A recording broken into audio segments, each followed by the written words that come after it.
Asia mujebe kaje mutusaka engalo kansipamita mutambula bulungi bwenva onengenda kusemazinga Africa bana Uganda munambula musizako bali kusemazinga Africa kansipamita muri bulungi mwe bali kola bali kwebereramu ate bo bali kwagala nsi yamwe buli kibuga kyonna musizira okubeera bwemala onengenda kugwanga Uganda e Kampala Uganda kansipamita muri bulungi mujebe baliko mwe bali kola mwe bali kwebereramu buli kibuga kyonna musinzira abali mbutale abali mbonda boda abali uludda mwana avuga taxi abali makaga munambula musizako mwena anjala mutambuze video kubanja abantu bangi bajibereko then tulyoke tugende tukole ekiddako ndowooza nsooke mpiseewo amawulire gano ndyoke bawe ekigula LUJJI mbawe n'akalowoozo tulyoke tugende kamala okuyisa amawulire gano mu butuufu go gagende alright mala okuyisa amawulire gano nawo gaveewo tugende tukole ebirala kuba saagala barisa nnyo njala bba amawulire gano tugayiseewo tugende. Alright. Njala tegeza mwenna bana Uganda bali mu ggwanga ery'Abongereza. Kana akalango kanjawulo kakwata ku munna gwe mwali muwangala naye n'abaako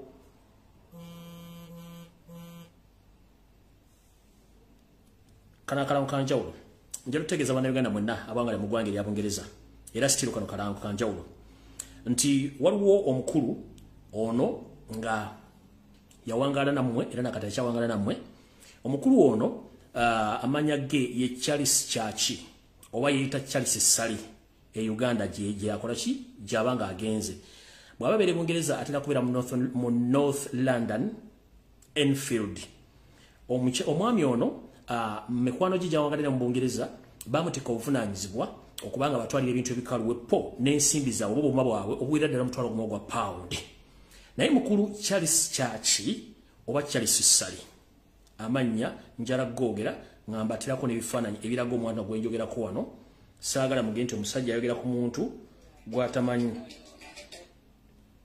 omukulu ono yono wano njala mwogerako nga buli omu amulaba omukulu oyo njala mwogerako buli omu nga amulaba yoyo mukulu Charles Sali oba Charles Chachi bwato gemanya geyita nga wangalya mu ggwanga ly'Abongereza ne recent yaddako e Kampala banere bamuwa ensimbi zaabwe okubanga zibatuusize Kampala teyasobola zituusaayo njala bba ebifaananyi bingi nnyo tusobole okuva ku programu eno tugende ku ndala njala bba information eno tusobole okugenda ku bintu ebirala omukulu oyo Charles Church oba Charles Sali yabula n'ebintu by'abana Uganda banne ababadde abawangana mu community era bamuwa n'omutwalo gumu ogwa pound teyagutuusa n'abeerako ke Kampala n'endowooza yakomyewo n'asiniikinga n'ayingira mu Bungereza nga looza tebategedde mwali naye ng'ate yayingira alowooza abantu bagenda mutegeera nti mwali so ye mukulu oyo Charles Chachi oba yita Charles Sali yoyo omukulu oyo bulungi nnyo bamugulako omusango era mumanyi nti abasajja baffere babeera n'obuzibuzibu bwabwe basajja si bangu nnyo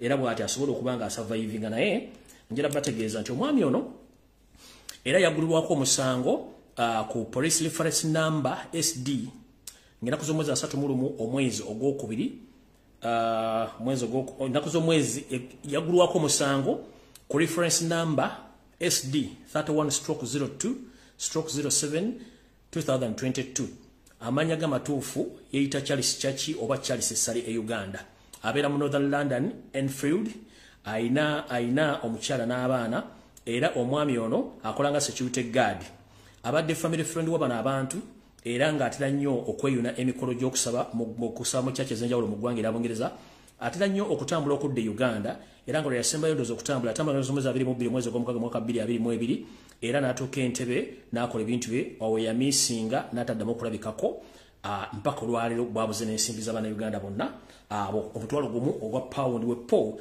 n'ebintu ebikalu byatatuusanga yenna amanyi omukulu Charles Chachi mutegeeze nti akwate bulungi ensimbi z'abantu n'ebintu ebikalu byateekayo asobole okuba nga biddiza banyanyi byo awo nno nvuddewo sigenda ku lwawo kati kangende ku kalowoozo ka leero tutandike video eya leero.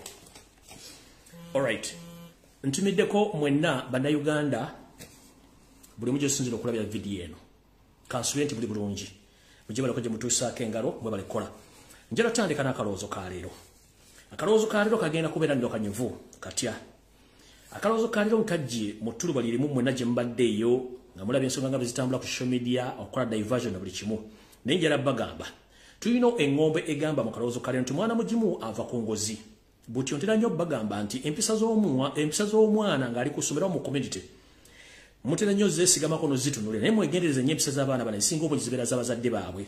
Era wano olumu ndabagambako nti nga tonnakuba mwana ng'akoze omusango gonna bazizza ekikolwa ekyannaggomola. Gwe kennyini omuzadde sooka weetunulemu omwana n'ebintu by'akola abijjeewa. Sooka ozzeeyo akatambike emabega mu buto obwo wakolanga bintu ki era mize ki gy'olina. So nno bwe mbagambira wano nti mwegendereze nnyo ebintu abaana bakola ku masomero omuntu ky'akola. Ebintu bino baba abisikira busikizi okuva ku musaayi gwa muzadde we. Ebintu bino balina emize mingi nnyo era nagye basomerako kkolala wana njagala bategeeza ekintu kino nkijje mu kkoweri erimu mumulabira ebigenda ku maaso ku social media nga ebintu bitambula omuntu ajolonga avuma ayisa olugaayo mu nsozi tuliranye n'okukola ebintu bingi bwe bityo. So nno omwana n'ebintu byakola mwenna abatabimanyi Sylvia ebintu bino n'ekitaawe yabikolanga lwakuba nti ebbanga yabikoleranga tewaabeerangawo social media wabeerangawo mainstream zi TV ne radio kubayisanga abezimu zi radio katwe. Muno Museveni mwe yayita okusiiga enziro n'okusaaba empitambi abakulembeze abayita wepo n'okubasuula gavumenti zaabwe ng'ayita mu ngeri y'okusoomooza n'okutinkula entalo kuliga kusuula ejjinja mu kisaka. So n'omwana olwo bw'abanga akola ebintu bino temwewuunya biki byakola kubaana bagamba nti empisa zifiira ku mugumba naye omuntu yenna azaala kizibu nnyo empisa ze okumufiirako wabaako omwana kennyini azitwala. So ebintu by'ono omuvubuka byakola byonna biva ku ngozi ya kitaawe Yosenti bahabura tabasema mtano waka nsi yatemeza zinde sanga bisibe na nyiri toilet. So omwana ono tumunenye mpola ne tumanyi ebikola bino byonna kitaawe yabikola. So nno akakabadde akaloozo ka leero era nga njagala batwala mu KIGULA LUJJI kyalero ndyo kwengende ku program entufu yandeese. All right, mu KIGULA LUJJI kyalero tekigenda kuba nti nga bulijjo mu kisuubira kano kire KIGULA LUJJI kyalero kiri special nnyo era nga KIGULA LUJJI kyalero kugenda kubeera kwetonda waliwo group y'abantu ekika ky'abantu ekiŋambye mpiseewo okwetonda kwabe kuno ku lw'Abannayuganda nti ne ku lw'abantu bonna group eno benyendo basomera nga bwesoma bifunga sinasoma kwetonda kuno okuli mu KIGULA LUJJI kyalero njala mutangire seti bahoro tabasema mtano wakale kinsete bizide saga bisibe mutabani wa Muhoozi Kanyirugaba Genetic Kembabazi wepo mwenna Bannayuganda abali mu Uganda kati KIGULA LUJJI kyanjala kigende kya Muhoozi ne taata we Yoseti bahoro tabasema mtano wakale nsira itamuzezede nsanga bisibe nti njagala muwulirize KIGULA LUJJI kyalero ne kugenda kubeera kwetonda era mugenda kukolera bulungi nnyo. Tugenda tandika bwe mu KIGULA LUJJI kyalero kibanyumye njagala mukasale mu kasindike ku buli social media platform yonna weeri katuke ku bantu bano kubanga tukoyo okwemabaaza. Katandika bwe kati kagamba nti eri Bannayuganda mwenna ekibiina eky'abanywi balujuju bawaddanga kyetuyita Uganda Drunkards Associations Limited nkiddamu ekibiina ky'abalujuju bawaddanga mu Uganda kyetuyita Uganda Drunkard Association Limited kituusa okwetonda kwakyo eri Bannayuganda wamu ne Bannakenya nga kibasaba okubeetondera olw'empisa ensiwufu ezayolesebwa memba waabwe omujja mu kibiina kino baleeta namalamu wadde emyezi 6 nga yakerija sitalinga nga memba waakyo okusiiwuka empisa bwe yavudde mu mbeera n'anywa ebyo ebiteebereza okuba nti yanywedde entabaaza bakadde n'asukka wayina okukoma n'asiiwuka empisa n'alumba eggwanga ery'omuliraano ewatali bantu banywa mwenge nga ye gwanywa. So nno ku lw'ekibiina kino ekya Uganda Drunkards Association Limited tutuusa okwetonda eri Bannayuganda mu butyo baswaza ffe ng'abakulu abakulembera ekibiina kino ne memba foono omuto era omutamiivu Muhoozi Kanyirugaba nti ebikolwa eby'okusiiwuka empisa ng'amaze okunywa omwenge n'okusala obwayi n'okwekonyola mu mpale wepo n'okutandika okulumba abasajja n'abakazi abatanywa omwenge ku ggwanga ery'omuliraano kyatufudde nga abatalina mugaso mu nsi muno. So tutwala okwetonda kwaffe kuno nti mutusonyiwe tugenda kukola kyonna ekisoboka tulabe nga tukangavula omutamiivu ono kuba wanaava mu kunywa omwenge n'agayiira oba bw'anaava mu kunywa omwenge n'asukka we yandikomye n'agangayira kitegeeza nti kiddako ajja kubanga atuusa obulabe obwattabbu nnyo eri abantu abatalina musango. So ku lw'ekibiina kino n'abakulembeze ba Uganda Drunkard Association Limited tutuusa okwetonda kwaffe eri bannayuganda wepo ne bannakenya abo abatali batamiivu naye nga mwalumbiddwa omu ku batamiivu bannaffe Muhoozi Kanyarugaba ono gwe tuyita genetically modified geno. Omanye ekigambo genetically modified geno z'ensigo enjingirire eziri awo ezikula ku speed ya iriri butyo naffe tutuusa okwetonda kwaffe eri bannakenya ne bannayuganda nti banne mutusonyiwe olwamutamiivu munnaffe ono yakajja mu kibiina obuzibu yaleese ku ggwanga lya Kenya watali batamiivu so nga ate ye alina waakuma mu Uganda kubanga tukkirizibwa okunywa n'okugangayira. So nno baŋŋambye mbategeeze nti mukkiriza okusaba kwabwe kuno olw'ensonga nti ekikolwa kino bw'anaddamu okukikola tugenda mugoba mu kibiina kino. Era ku lw'ekibiina kino ekya Uganda Drunkards Association Limited bano be bakiyimiriddemu omutone okwetonda bannayuganda bannakenya kuli chairman Sega Mwenge, kuliko vice chairman Semuwemba, omuwanika Namalwa wepo n'omunnamawulire Nankanja ne batuusa obubaka buno obwekootonderera eggwanga nti mbasonyiwe ku lwa mutamiivu munnaabwe Muhoozi Kanyarugaba okuyingirira ensonga ezitamukwatako n'atandika okuyingira abantu batali batamiivu. So ku lw'ekibiina kya Uganda Drunkards Association Limited abakulembeze baakyo okuli chairman Sega Mwenge wepo ne vice chairman Semuwemba okuli omuwanika mukyala Namalwa wepo n'omunnamawulire mukyala Nankanja batuusa okwetonda kwabwe eri bannayuganda wepo n'eggwanga lya Kenya. Kankadde mudooza mu lufuutifuti ne bannayuganda bakategeere. Okay, this message goes to Kenyans, and this message comes from the Uganda Drunkards Association Limited, situated in Kampala.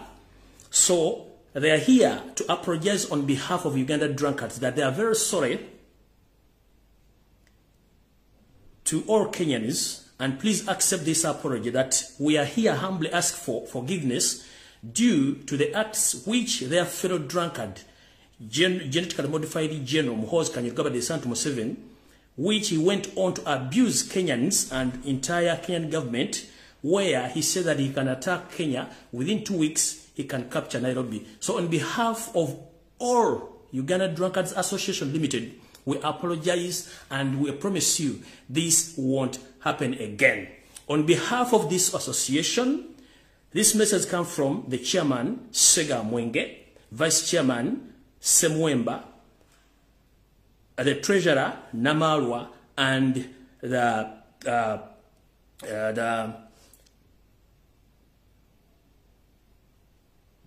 secretary for information, Madam Nankanja. So that message goes direct to Kenyans, and please accept our apology on behalf of Uganda Drunkards Association Limited.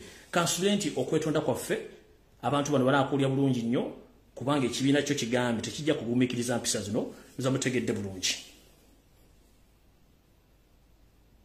Kikibadde ekigulalo gikyaliro munaatusonyiwa tuba tulina okwetondera bannaffe bali nti twafunye obuzibuzibu era ekibiina kino kyetonze ku lw'abanyi bannaakyo olw'ensonga nti omusajja ono yavudde mu mbeera n'alyoka akola ebitajja.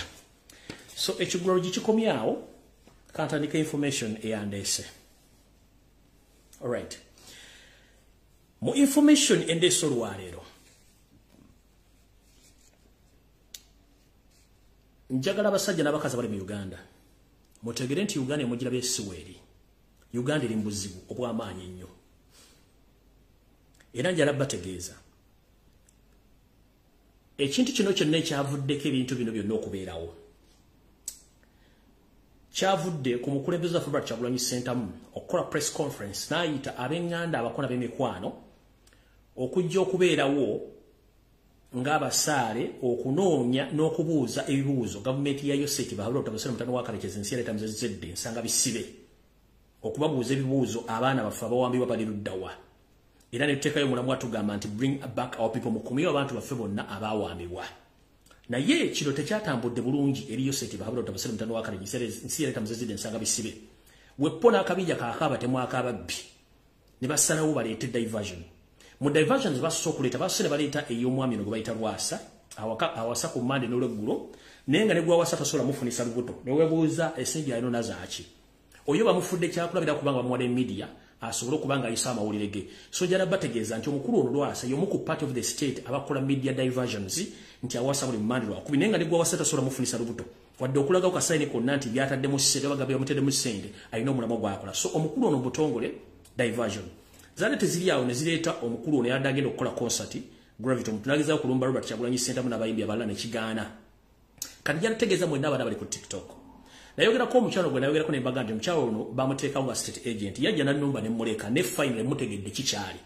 Oyo y'omu ku muntu ali ku mitimbagano gya social media nga TikTok aliwo okukwata amawulire n'okubabuzaabuza okubajja mu boozi mulina okukola oba okukola emirimu gyammwe musobole okubanga mu attention ndoza mulabye n'ebintu byali mu kukola ole mutegedde bulungi nti ye muntu wakola diversion mukitegedde muzo omanye buli muntu gwenjogera ku muteekeko eriiso kubanga information yange eva ku tebera eva ku source muteekeko eriiso bulungi nnyo mukitegedde bulungi nnyo ya mukiteekeko bulungi nti oyo mukyala naye is part of the state era ali mu kukola diversion ku social media nembeera ku ekyo simanyi afudde yanywedde obuto yakoze ki naye nga mukimanyi bulungi nnyo nti mukozi wa state bina byabadde azaakola mukitegedde bulungi ekyo nakyo nvuddewo.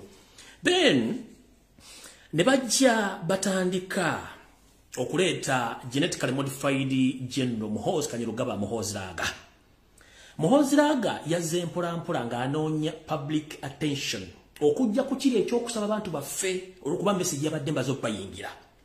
By the way nga sinagenda awo njala tegeeza eggwanga lyonna buli munnayuganda yina yabulwako omwana mu kulonda okuwedde chances ziri 10 okubanga omwana wo gyali chances ziri 10 okusinziira ku information gyenfunye kuba mu baana b'enjawulo ba survivor bagamba nti abaana abasinga obungi bateekwa mu mapipa gasidi okusingira ddala mu bibira mu bitundu by'eruweero Nakaseke mu Wakiso mu Bende Fort Potro Wepo n'ebitundu by'Empigi ng'oyingira Lukaya Lwera abaana bangi baatokomoka era waliyo mass graves ezizikibwamu abaana abawambiddwa. So chances ntono nnyo baganda bafabo kubanga gye bali kyovula nti Robert Kyagulanyi Center bwe yataddewo nti bring back our people kyaleetedde muho genetically modified geno Muhoozi Kanyarugaba okuba nti alumba Twitter atandika okutinkula entalo yatandise atya yasoose nayagala alumbe European Union ne kitakwatayo nayagala alumbe ka America yalumbyeko na America ng'ajogera ebigambo bingi. America omanyi omuzungu bw'amanya obunafu amanya bwakuteeka ne batamuwa time najja nga bambali ebintu bino bali mu state nga nakitaye in fact ba celebrating okuba nti capitalize amawulize or back capitalize amawulize almost for 3 days back capitalize era kitaye musanyufu nnyo. Kati kye baakoze ne baganda okatulumbe Kenya naye nga Kenya no message eyayise njagala banna Kenya mu gitwala engeri serious mu 7 takola statement nga talina kigendererwa takola statement nga nakigendererwa banna Kenya mwegendereze nnyo kukiyinza okuddako mu ggwanga lyammwe kubanga ono musajja alina mission ya capturing amawanga 8 abenga ye yani ye sultani waago obanga ye empire ye message eyo message mugigendereze. So bwe yakutte ku Kenya olwokuba nti Kenya baagala nnyo ensi yaabwe ate nga zezimu ku nsi mu Africa ezikosa social media gamba ng'obwenyi bw'ekitabo Twitter ne TikTok bo baali yakitingiddewo okumuddiza omuliro ono nafuna kiyabadde ayagala naye in fact yabadde alemedde okufuna audience naye tugamba wandikola ekintu okulumya omuntu n'owuzikanga oyambe muyambe ekkiriza enswaswa etayanula yera egende galabi kijja kitya. Genetically modified geno Muhoozi Kanyarugaba Muhoozi Laaga omusazi w'ogwayi mu mpale bwe yagazaako okulumba EU ne kigaana n'alumba USA ne kigaana alumba Kenya n'afuna reply naye kino kyatuyambye nti ffe bannayuganda tubadde tumanyi obusiru obugwago butoletole bw'omuvubuka ono to the extent nti beyond the borders badde tebamulozanga kukumanya ntegeera ye. Reason big omwami bwe yakaze tweet Kenya reacted with immediate effect ne bategeera that person they are dealing with. Kati bw'okola ekintu kino okulumya omuntu naye ate obuyambe muyambe kati kino kyatuyambeko nti omuvubuka ono alina already international sanctions travel bans ezitamukkiriza awantu wokka weyandibadde afunira obuyambi singa abayise Windows wandibadde Nairobi Kenya but okusinzira ku kyemanyi ku bannakenya nti baagala ensi yaabwe gwe olunaku lw'olimnyenyi Nairobi nga Windows ziyise bajja kuzikirizaayo ekino nkikugamba olunaku lw'olimnye Kenya nga Windows temulina walawo mugenda olwali nawe olina ban olunaku lw'olimnyenyi Nairobi Kenya mwagakana mudwaliro ne bategeera nti wabadde bajja kuzikiza omusawo ali kuzikiza nga manyi mukola ebintu nga temumanyi kikigenda kuvaamu Kenya asindala yali bannakenya bakimanyi kati nkugamba kino kyewakoze walaze ku international level entegeerayo naye ate bambi omwana ono tumusaasira tutya mwana mujimu ava ku ngozi taata ayinamu akajabango ka taata yakasikira ku maama we Esteri akokondeka. If we blame Muhoozi, the grandson of Esteri Kakondeka, we should blame him, or we shouldn't blame him much as we do right now, because we need to look into the history. How come Museveni is behaving like a cow? How Muhoozi behave like a cow? Because they have a history. They are the grandmother of Muhoozi. She was mentally sick. Esteri Kokondeka ina akajabangu. Kati akabajabangu kano Museveni yasoko okafuna. Era mulembe gwa Ida, mulembe gwa Obote yamusitwako na amutwalako mu Eastern Europe okumujjanjaba akajabangu. Kati Museveni bwabanga bamutwala mujjanjaba akajabangu akajja ku nnyina.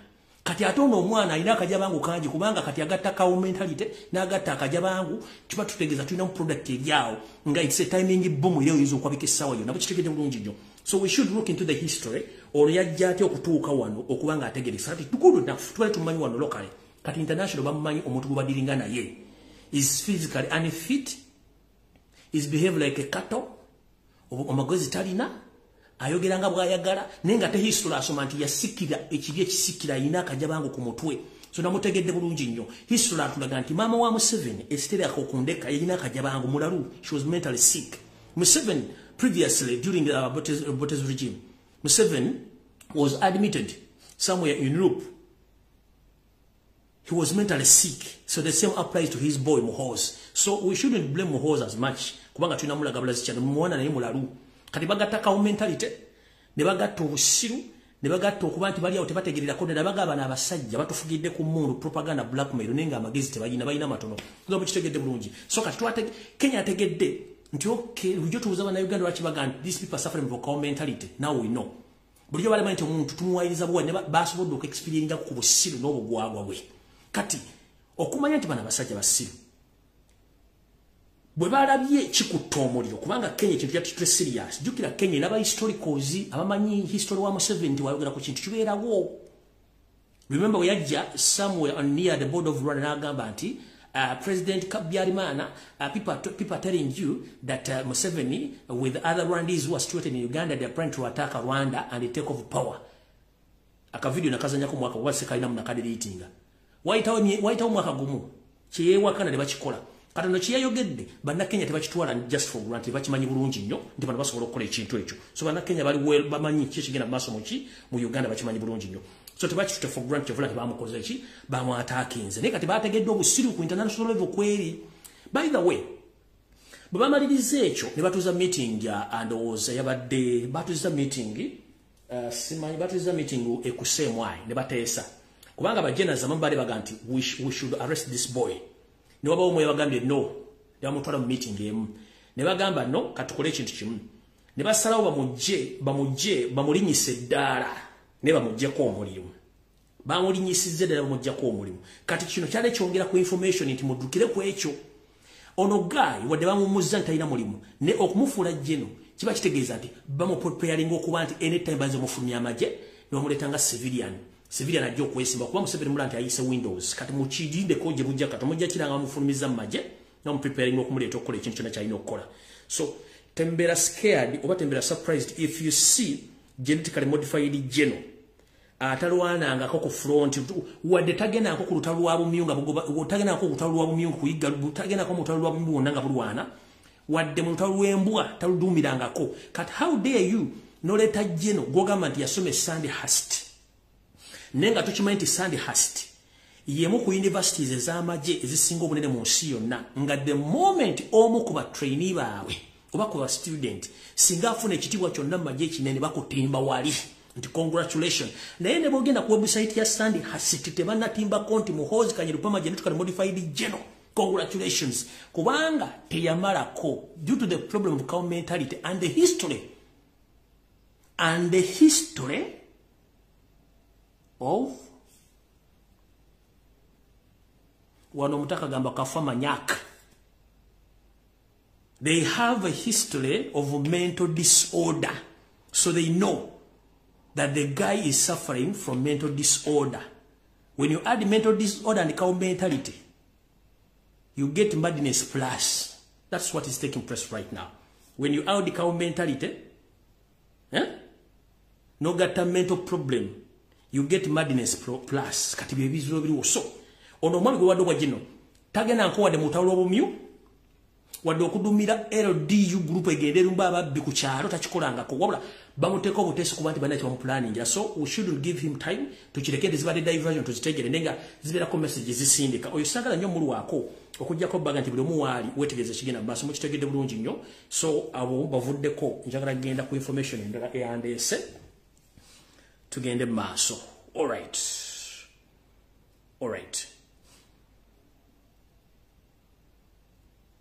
Those are so okay. Atandise went. Video atandise kamalo kunywa kumazi.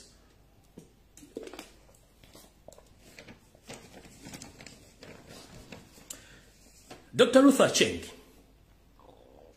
And your search bahoro tabasala mutano wa karekezi sere tamzaze de sanga bisibe na nyiri toilet. I'm here to inform the public that whatever you are doing, the world is watching you. You there came on the media using social media and other mainstream medias to scam or to fake or to forge Ebola outbreak in Uganda. But I'm here to inform you, even if you shit a pair of shoes, you won't get any single coin from World Health Organization in Chidam. Dr. Ruther Cheng, I'm here to inform you, you are trying to forge numbers of Ebola outbreak to seek attention from the international organization, but many from World Health Organization to get funds so that you can run your government. But I'm here to inform you, you won't get that money even if you shit a pair of shoes. Nemuna apa makagato temugenda funa sente. Mukoze bintu bingi mutandise okuteeka oba doctor bafunda bataliyo mutisatisa abantu kuyaje mugenda okuzika abantu malozo okutta namugambo simanyi mutaddewo kola outbreak. There is no kola outbreak. One, Dr. Ruther Cheng, I'm here to inform you. Do you know the repercussions or the outcomes of you, the full so-called doctor, coming out to say or to tell the world that there is Ebola outbreak in Uganda? Do you know what you're going to cause to the entire economy of Uganda? One, all the exports from Uganda will be stopped. And even the tourism section is going to be paralyzed because of your weakness in thinking. Before you come to the media to seek attention, to tell the world that we have Ebola outbreak in Uganda, first think twice because the economy is crashing. Every big company is closing in Uganda, but for you, you are bossing around, coming on the media, telling the media that we have Ebola outbreak. You don't know the repercussion or the outcomes of your statement. Even if you calculate, divide, and add the numbers of Ebola outbreak, you won't get money. Temugenda kufuna sente. Ekizibu ekiriwo bano abaami n'omukyalo no balowooza nti ensi tetegeera naye tumanyi bulungi nnyo. These are the some videos and evidences ze nafunyeeko okubalaga nti bano abantu basiru ate balowooza tutegeererako ddala. Kanzibazanyiro katono nnyo sigenda kulekako ddoboozi. Muli bali mu kkola. Katono nnyo njala bazanyira katono nnyo saagala bamalira budde nnyo. Ndoza kamale okujjako wano.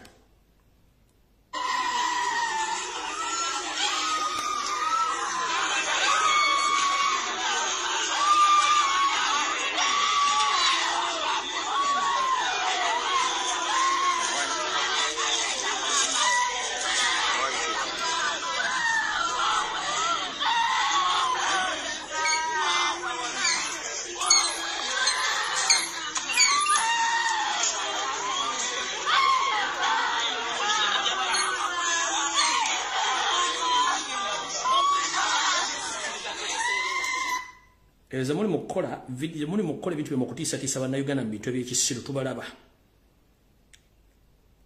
Lino lyo sigenda dizanya volume, sigenda kuzanya volume, sigenda kuzanya ddoboozi. Ono katemba mugomuli mukola nga musikinga attention abawe sente bimwakola ku COVID-19 bino ebikyamu. Mutiisatiisa abantu ku byalo gye muba mugenze ne mutandika okukola akola ebintu ebitiisatiisa mbu waliyo Ebola mussa abasawo mubaziise mutandise oteekawo ennamba z'ekisiru. Temugenda kufuna sente ekyo mulimba. Muli mukola okutiisatiisa bannakyalo nga muteekawo ennamba enfu. Tugenda balabisa mpaka lasiti. Mwalugeze ku kyalo egyo sigenda kwogera ne mukwata omulamu ne mutandika okugwefulyako ne muzanya firimu zammwe mbusimanyi Ebola mwambadde bino ebintu bya basajja mu mwakula luddawa. Temulina temugenda kubba bantu wano. Ekyo twakiganye. ezo na filimu ze muzanya zonna ezo tuzigenda kukola wano.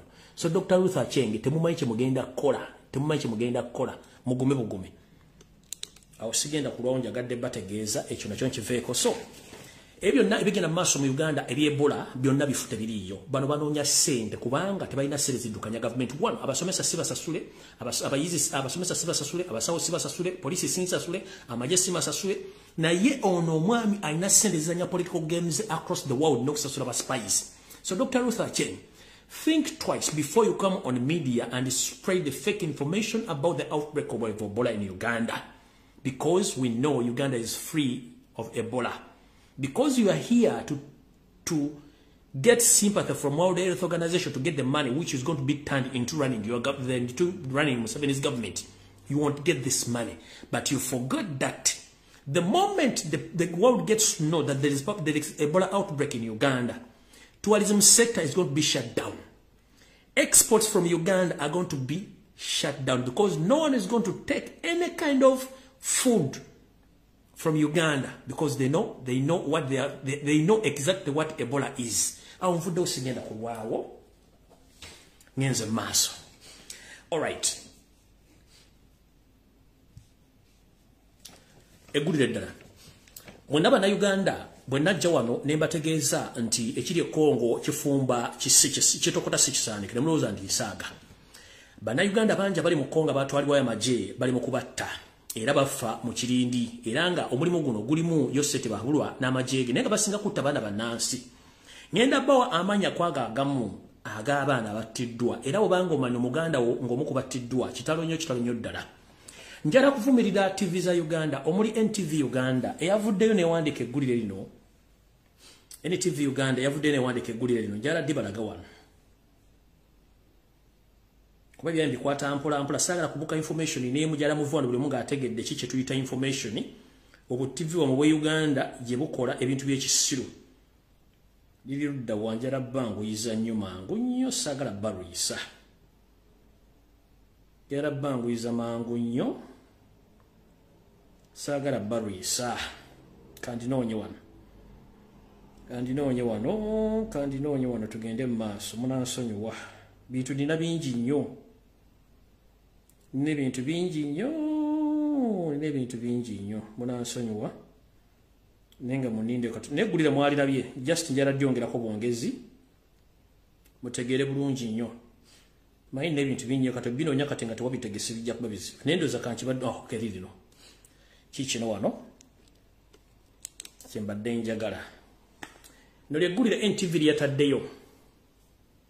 NTV yataddeyo nti UN peacekeepers are killed in Congo. Nti UN peacekeepers battiddwa mu Congo. Banyabo ne basema ngenda bagisimu fungize. Mugende ku Gola Moses, that is Gogo. Mugende ku website ya UN. Bwe musanga ba peacekeepers aba UN nga battiddwe Congo mujje mu nkuba empi. Mbawa address mugende ku Gola Moses www.unpeacekeepers. Bwe musangamu article ganti ba aba UN peacekeepers battiddwe Congo mujje mu nkuba empi. Kino bakikoze oluvannyuma lwa Museveni ne banne okupulaninga okutandika okutta abaana bannansi bannayuganda nga battira mu Congo. UNTV nejja ne bagamba nti UN peacekeepers in DRC Congo were killed ne bateerayo n'ebyambalo bino nenga abaana bannayuganda bannakabala be bali mu kutta nga gavumenti yennyini ye batta liibyo. NTV yalitaddeyo netekawo n'ebikoofira byayo eyo gye bayitwa NTV zituyita mainstream media za Uganda iyo NTV nga yegakubye bwetyo. Nze nnawe sigenda kulwa okujjako bategeeza okubawa information ekwata ku information yennyini eyandeese. Bwe tugenze mu maaso. NTV ne TV endala zonna mu Uganda mulekerawo okulimba bantu kubanga mukimanyi bulungi nnyo nti omusango oguvunaanibwa bannayuganda okubeera mu Congo okubeera mu kyamu ng'ate baagala kuttira bannayuganda nakabala. Era wetwogera NTV yawandiise nti ba UN peacekeepers mu Congo battiddwa naye nga kino kyabadde wakati wa crossfire between the UPDF commanders and UPDF soldiers abafunye obutakkaanya mu rape case nga ba junior officers bagamba ba commanders baabwe nti basuse emize egy'okukwata abakazi mu Congo. Kino kyavuddeko ba senior officers okuga nti bano abantu bajja tuwaabira, so mu crossfire ne bakuba abaana abaganda amasasi n'abasajja abasoga bonna bakuba amasasi ne babatirawo. Kyebala bagambye NTV ejyewandiike amawulire gano nga bagenda kiteeka mu sort of ambush nenga tesi ambush ng'ekituufu kiri nti abaana bano batiddwa buttibwa. Kati wulira eggadi. Bw'obanga oli wa Luganda wa Private Wilson Damba. Private Wilson Damba ye mugenzi kati y'omukubakubye amasasi n'attibwa. Nkiddamu.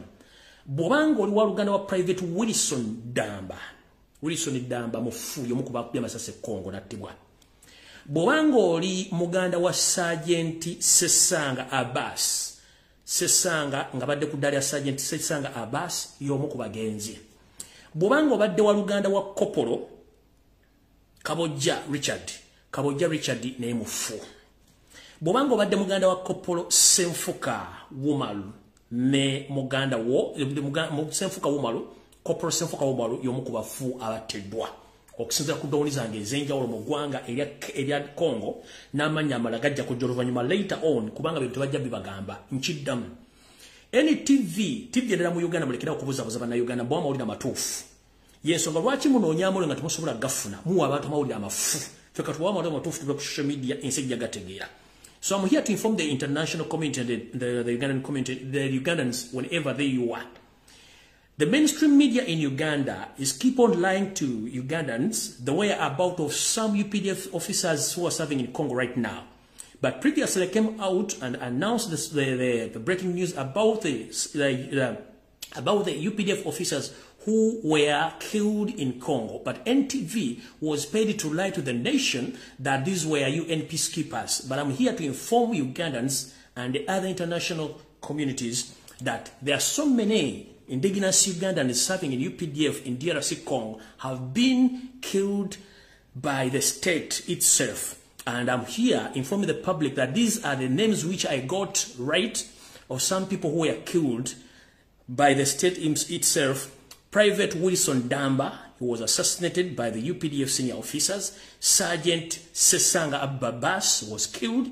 Corporal Kabogozza Richard was killed.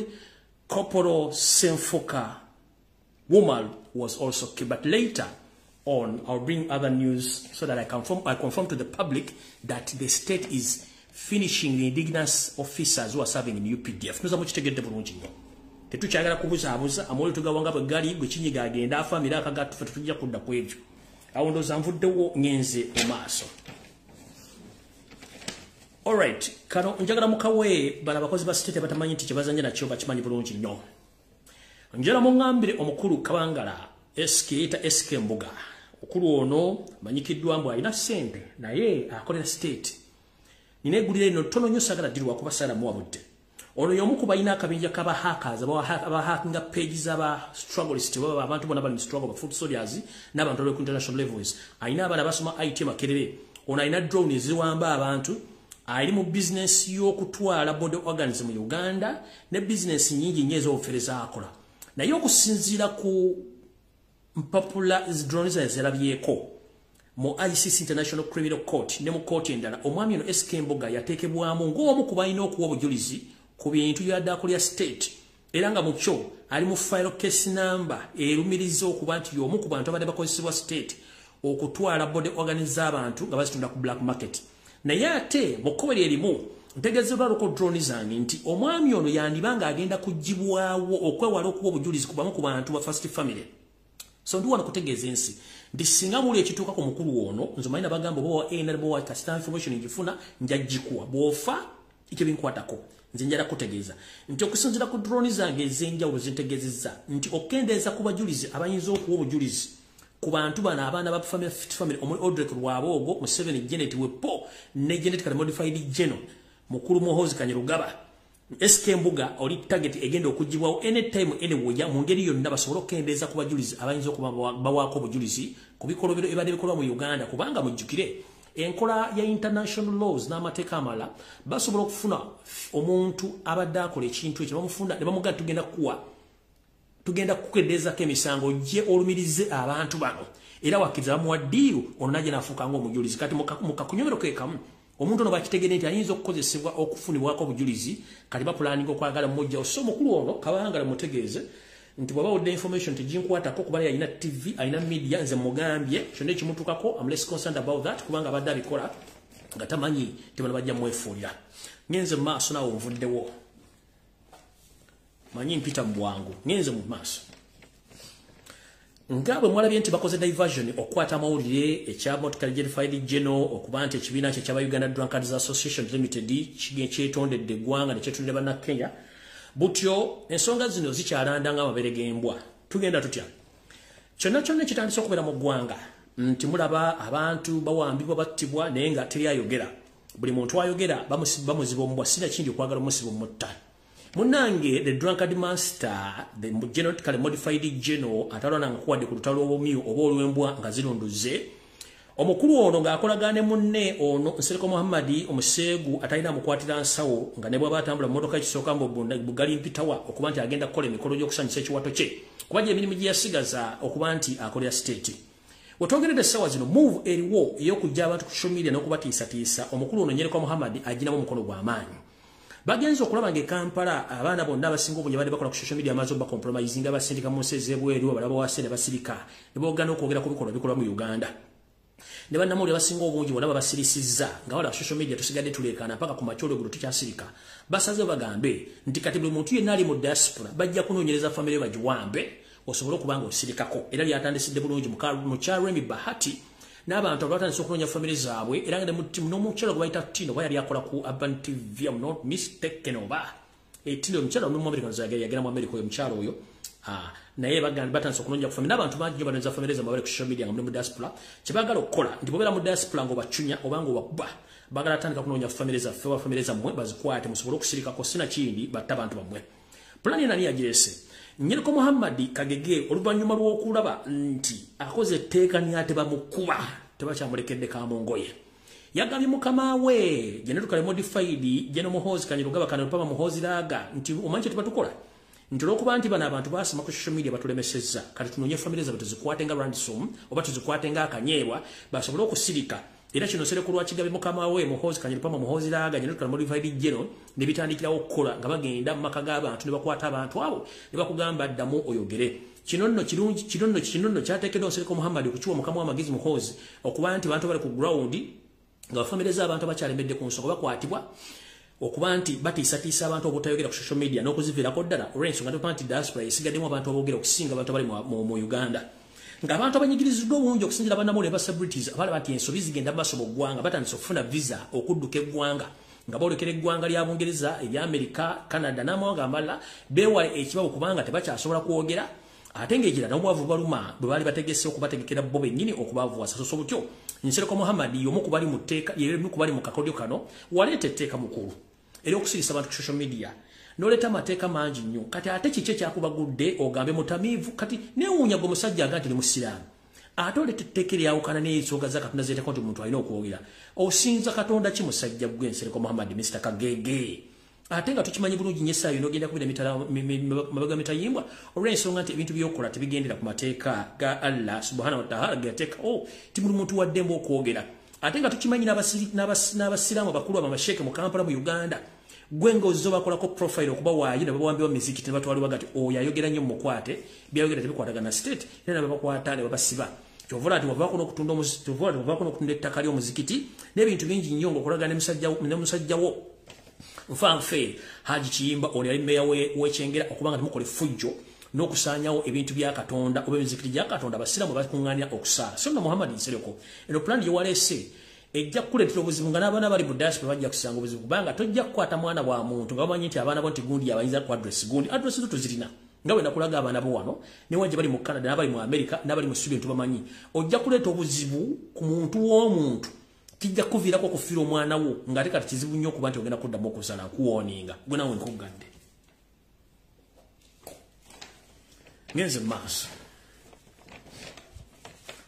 oluvannyuma lwa Yoseriti Bahabulwa okusimattuka akatego ak'okumukubira mu bbanga ku lunaku olw'omukaaga oluwedde ng'agenda ennebbi ku mukolo gw'abakadde okuguteekawo oba okukubeera ku ng'omugenyi omukulu Yoseri ennaku zino bweraliikirivu nnyo olw'obulamu bwe nti kati n'okufuluma n'okufuluma refugee camp Entebbe n'okufuluma refugee camp Entebbe kimuwa obuzibu kuba tamanyi ani amunoonya nakugamba ojja tuuka okubanga ekikununya tokimanyi ng'ate kyambadde galubindi kiri mu mageti si kyambadde ne ovulu nenga kikununya nga tokimanyi essaawa zino wetwogera Museveni bwabanga avudde mu kunaaba nawulira ekintu kyonna ekiduma agezaako nnyo okwekoka naye n'otamanyi nti yawa orders zitta abantu kino kyamaze okutuukawo n'enzija ne breaking amawulire gano ku Sunday kyali tasubira ndi information esobola ogifuna akawungeezi kennyini nga nvudde ku live yayita enkeera n'ayita olukiiko olumukuuma era akakiiko konna kabadde kamukuuma n'akagobera mbagirawo nga tena gweyebuzizaako era njala ategeeza ensi yonna ne bannayuganda bonna banoonya Yoseri nti security ye yagikyusiza yonna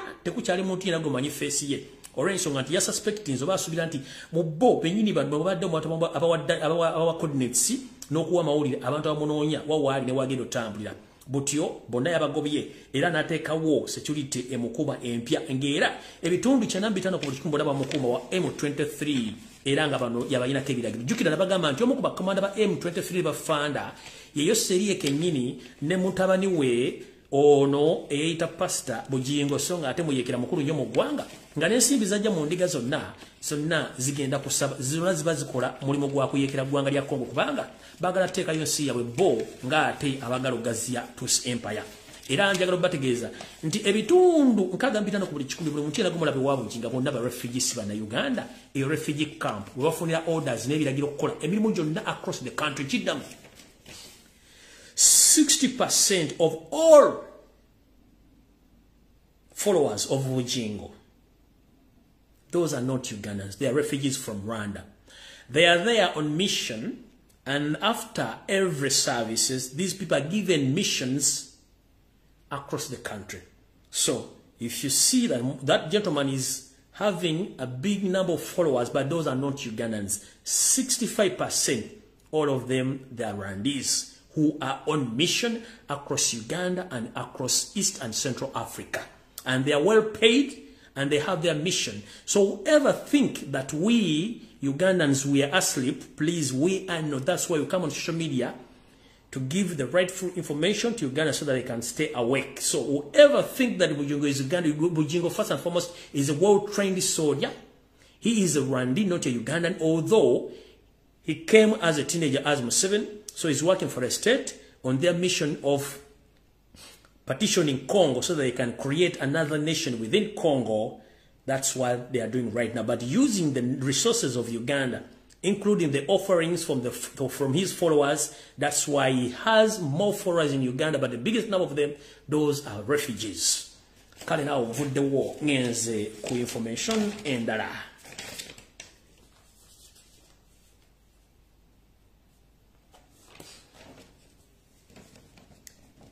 Kati eno message njagala gende mwenna ba bishop aba Kelezia ewanga nebona mu nsi yonna nenge eno ya mu Uganda.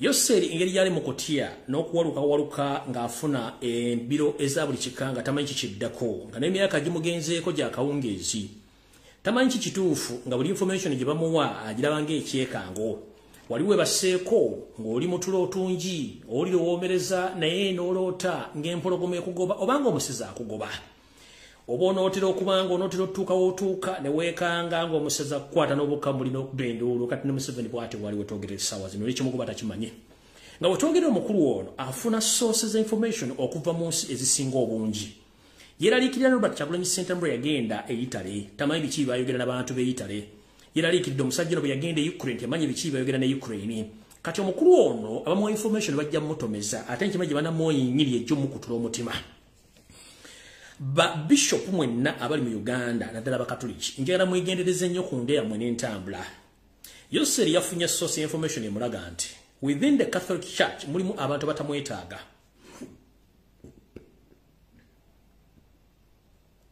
era bano nga balipotingira ddala ew'omutukuvu Papa Paulo kati basuubira nti Robert Kyagulanyi Ssentamu bwe yagenda eri omeero ate kubanga alina ebigabo bingi ebifutumuka bye yagamba bakatoliki okubanyiiza Museveni asuubira nti okusinziira ku information gye yafunye nti Papa Popo n'aliko omutukuvu tamwagalira ddala olw'ensonga nti Papa akimanyi Museveni yatta Dr. Sepirian Kizito Lwanga Museveni addidde amataka ga church go aga Kelezia n'agatwala wepo n'okuteeka ensolimo mu Kelezia ya Uganda ewangala n'ebuuna Uganda yonna omuli ensolima z'abambega ezisaanyizaawo eddiini n'okukkiriza kw'ekereziya. So nno Museveni yagambye bw'ati nti olw'okuba nti afunye information emulaga nti kereziya naye etandise omuteekako olukongoolo agenda asindika bambega b'olwedda abalimu okutandika okugoberera ba Catholic bishops mu Uganda okuba nti abeetegereza entambula zaabwe sinakindi baanaawulirako oluvumu nti bagenda ku orders zo bamuwalana bano najja kubanga afaafaagana nabo. So agambye nti bano buli tunaasanga nga talina kantu konna kekwasa ku kwagala gavumenti ono yajja kubanga amalirizibwa. So ba Catholic bishops ba Reverend Father mwenna mwegendereze nnyo mu Catholic Church e Uganda. Yoseeri ennaku zino munnange byasiba bikutuka era ng'akimanyi nti Catholic Church oba Roman Catholic Church nge Roma yennyini yafunye information nti bamulaga nti Roma nayo yennyini yamuvuddemu kati ali mu kutya kwennyini nga mbagambye nti oyinza okubanga webase n'olootanga omusezi aggoba n'obanga agenda okusimatuka ku musezi ogenda okulanga omusezi asobezza omukono bwe vu agenda kukwatako n'oli okusituka ne weekanga bw'oti n'osooka n'otulira na mukadde bw'ati bw'ali afuna ebirooto eby'entiisa tamanya ani amwagala nti takyamwagala yensonga lwaki ajja n'atandika okulogootana ku TV nga talina bimukwatako na biki byayogera mukitegedde bulungi nnyo.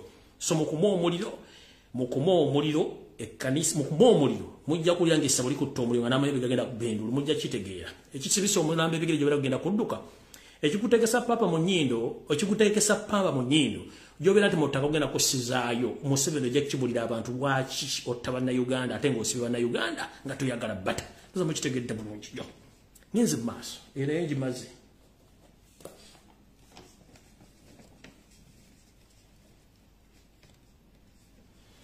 Alright.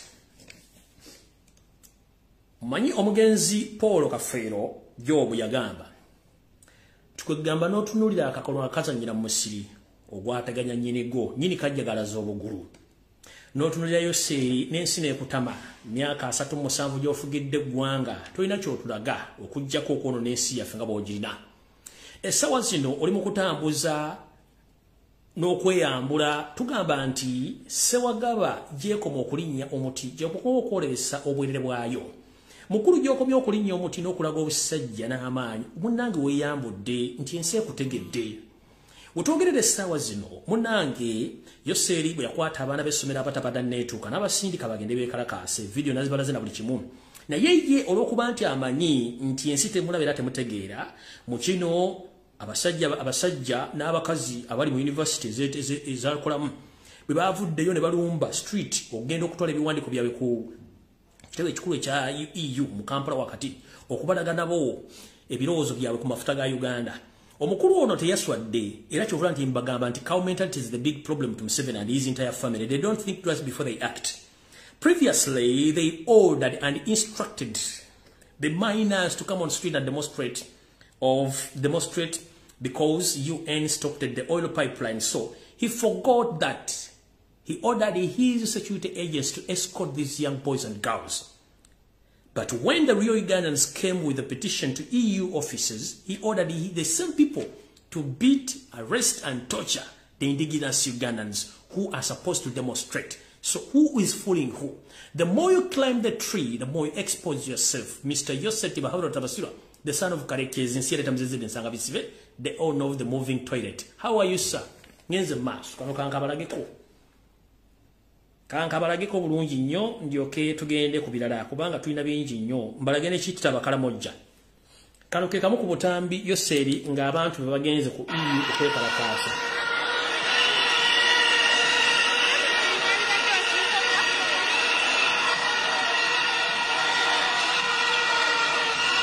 Polisi n'amagye bakola ki?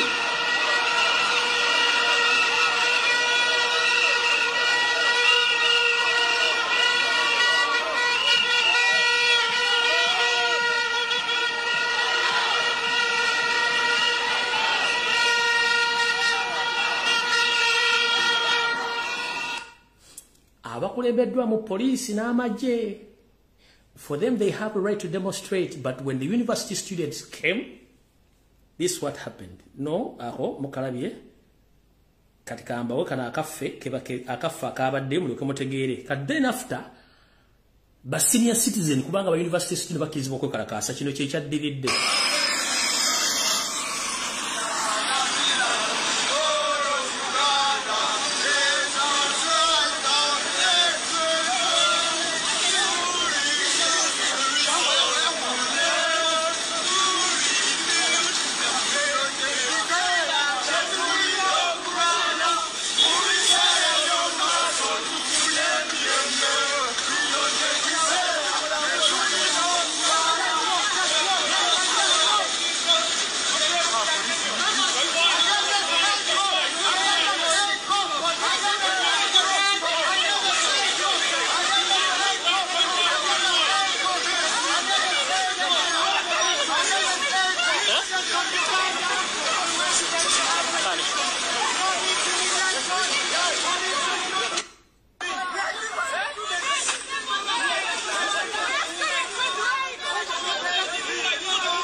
sijja kulwawo awo sijja kulwawo kati wano wetupalagira nti abantu bano ekisookera ddala bamanyi obunafu bwabwe nti tebasobola management that's why nti bwebajja mu 86 sina mu 88 bo kye basobola okukola in 80s basobola okuŋŋanya ebyokulwanyisa ne bafuna ne funds naye tebayinawo ate tebayina sympathy eri bannayuganda, so they had to collect the indigenous Ugandans to back up them era nga tebayinawo ate ne bafuna bannayuganda basajja abaganda ne babawa ate w'olutalo bamala okuwangula mu 86 ate abawawo ate ne abatta n'ababaleetera sympathy okuva mu babatta kati baatuuka mu 80 ne bagamba mu 86 tugenda kukola ne bagamba no cut let us use these indigenous Ugandans administration but kolera chetuita international relationship ne basobola kufuna baba James Wakapabula bafuna ba Dr. Paul Semogerere bamayanja ankanji bonna ne babafuna ne balaga administration ne babatambuza mu nsi yonna bamayanja ankayo ne babatunda wonna naye era still bana abasajja okuba nti balakinga skills of leadership balakinga skills of management balakinga self-esteem control, balakinga knowledge. Kali bagatako kawo mentality ne stupidness ne bafu obwongo. Tosobola kungamba nti walesa abaana ba primary school ne secondary bajja okwekalakaasa. Then ngo wadde security. Ate abaana ba university batawera 12 ne bajja ne petition nga bazizza okugitwala ku EU no bakubemba okwo. Kitegeeza nti bali kuwa settings ekyekugende weyambula misana ng'enseera ba you keep on exposing yourself. Mfunye information nti oplanning okuteka sente nnyo mu diaspora ofuna abantu abekalakasa bagende ku headquarters mu Europe ne mu nsendero kwekalakasa, but you are messing around because those people are going to be arrested. You are messing around, those people are going to be arrested. Bakimanyi bulungi nnyo nti ebintu byokola. So mukulumana penalty please weberere mu mpola. So no abaana bo malo batwala okwekalakasa n'okwata abaana baffe naye nga already baana baga nti twetaaga abaana baffe bakomuza mu kitegedde bulungi nnyo. Awo nawo nvuddewo sigenda ku bintu bingi nnyo njala genda ku information endala yandeese.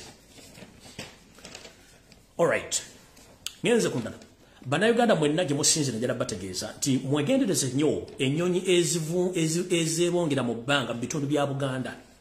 Ennyonyi zino za kika kya namunkanga. Ennyonyi zino zitambuza obutwa obw'ekika ekya waggulu obuse ettaka lyaffe n'ebirime byaffe. Waliwo ebuzizaako lwaki ennaku zino ebintu byonna bye tulima bifuuyibwa. Enteekateeka ya Yoseliti bahabula otabasira mutano wakati nsi atatamizizidde ensanga bisibe neba magulu meeru abaagala okufuga ensi eno. Y'ensonga lwaki mu Uganda ennaku zino mulimu ebijimusa bingi baleeta naye ebijimusa bino birimu ekirungo ekitta ettaka. Y'ensonga lwaki temukyasobola kulima kasooli nga temufuuyidde, temukyasoma kulima bijanjalo nga temufuuyidde, osimba ekitooke ne kibanga ekivudde lwamala kifa. Emmwanyi zifa buli kaseera, muwogo ava mu ttaka n'atandika okufuna ebintu ebimutta n'afa. Kino kintu kigendera okuddamu okutta ettaka kuba libadde litandise okudda. Era ky'obola nti kati ettaka lya Uganda lyonna nerya Buganda lifudde okusinga erya Buganda ng'ewala bakyasobola okulima emmere. Kino ekigendererwa kyakutandika kontrolinga nsi yonna mu bintu bya mmere kitalo nnyo. Bannayuganda basinga obungi mujja kunjulira. Nfunye information okuva ku reliable sources nti mu Uganda tutandise okugula emmere okugijja Tanzania kitalo nnyo. Nkiddamu. Nfunye information endaga nti egganga lya Tanzania litandise okutunda emmere embisi n'enkalu mu Uganda. So sad. I've received information from reliable sources that Uganda as a country, as we speak right now, we lack enough food to serve or to feed Ugandans due to the factor that there are some areas of Uganda they can't even now manage to grow crops or food for their people. So now we started importing food from Tanzania. As we in such a situation of an economic crisis, if again we face the shortage of food, we are heading in hell. So I'm calling all upon Ugandans, please, with due respect, be very careful and let's come together to fight the dictatorship so that we save our country.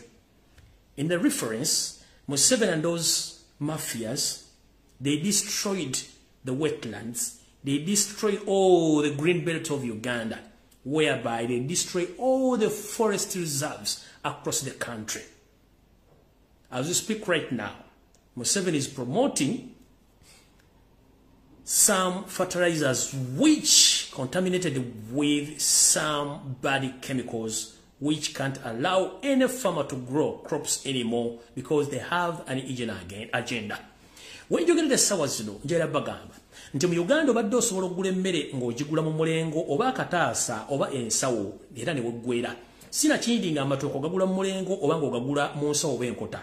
Wetwogerera tugenda kudda mu nkola ey'okuba nti emmere tugenda mpime nga mu ggwanga lya Rwanda. Eggwanga lya Rwanda buli kintu kyonna kipimibwa. Bw'ogula amatooke bagapima mu kiro, obumoole bagapima mu kiro nga n'ebikuta by'otagenda kulya nabo bikugulizaako. Bwe tuba tutandise okufuna emmere okuva mu ggwanga erya Tanzania kitegeeza nti atwalula esiridde. Buli munnayuganda yenna wooli onootera okutegeera kiki bayita ensooku gy'onoona oba ebyobufuzi bikwatako oba tebikwatako ojja kukitegeera. Wano wensimbirawo wakati ne mbagamba. Gwe munnayuganda kye tuyita ebyobufuzi ye economy. Economy bwe beegudde kitegeeza ebyobufuzi bigenda kugwa. Nkiddamu. Ebyobufuzi ye economy. Economy bwe beegudde ebyobufuzi babigudde. So tulina okulwana okusuula ekonomi ya Uganda ntusuula ne Museveni waako. Naye bagambye Museveni alina ssente ezizannya ebyobufuzi mu nsi yonna okusinga okuyamba bannayuganda. So mukitegere nti Uganda etandise okuimportinga emmere okuva e Tanzania okuliisa bannayuganda ng'ate emmere mugenda tandika gigula mu kiro ekintu ekitali kituufu ekitali kirungi. So mutegere bulungi nnyo tugenze mu maaso. Kati njala mutegeere kiki ekyagenze mu maaso mu ggwanga lya Canada. Njala tegeeza bannayuganda mwenna abali mu diaspora. Mbage Museveni alina ssente nnyingi nnyo esobola okuzannya ebyobufuzi so si kusasula basomesa, kusasula badokita, kusasula basirikale n'okusasula poliisi. Naye ng'ebizannya politics azirina across the world. Mwana muganda affe ekyuma kya Yesu Buganda Ntege ng'ayambalira minisita Babalanda eyagenze mu Canada okubeerawo ng'anyumya emboozi zitakwatagana. Nze sigenda kwogera bingi. Ekikolwa Ntege Buganda kye yakoze yali ekikolako dda ku Semewo Nsubuga ng'alidde mu nsi y'olukwe. Njagala musooka muze ka video kano katono nnyo ndyoke ngende ku nsonga eno. Kana ka video nga sina kazanya. Bajjajjaffe naddala bakabaka abali mu Uganda njira baga kigambo kimu. Museveni mu constitution yabasiba n'abagamba temuteekeddwa kwetaba byabufuzi. Era mukimanyi bulungi nnyo. Naye Museveni abakozesa okuzannya emizannyo gye ku international level ng'abatwalanga statue okulaga ensi nti mu Uganda waliyo emirembe nga bwe bateekawo okulabirako. Kati bano baminister ne bajja okuwa political statements eziraga nti Uganda eri safe teri buzibu naye ng'ate bakibakola okubaswaza eri abantu bammwe. Omuntu yenna bw'alaba kabaka we nga atuuziddwa batandise omukolako propaganda ne blackmail n'okumulaga nti akkirizibwa mu bigenda maaso mu ggwanga. Sirowooza nti yise bantu kabaka w'abasoga kabaka waffe gwe twagala kuba nabagamba nti mu history tosobola kwawula musoga n'omwawula n'omuganda n'omwawula n'omunyoro. Ezo kingdom ssatu ziri ziti nkiddamu atakimanyi. Omunyoro n'omuganda n'omusoga bali bati tosobola baawula. Ekyakiwakanya genda kinoonyeza ku history. Omusoga omunyoro n'omuganda bali omuntu ogu lwakuba nti buli omu alina obwakabaka babwe. Bali omuntu ogu omusoga omuganda n'omunyoro bali abantu ogu omu. Kati bona kiyabakola nasooka n'abaga nti temuli byabufuzi. Kati lwaki abakozesanga political bait n'abatwala abakozeseeko political statements nti eggwanga liri economically stable liri politically stable teri kuwamba teri kutta bantu. Kino kye kyanyiziza Buganda Ntege okuba ng'akola ekintu kye yakoze so si nti yabadde akyagala. South Africa kijja bategeseyo omukolo guguno njagala gubalaga wano nagwo njala mbere careful nnyo era tebageza ne basalayo guguno nenga guno era mayiga yagulimu ne Museveni gujja South Africa temugeza ne mulinyayo mugula bulungi nnyo gujja South Africa.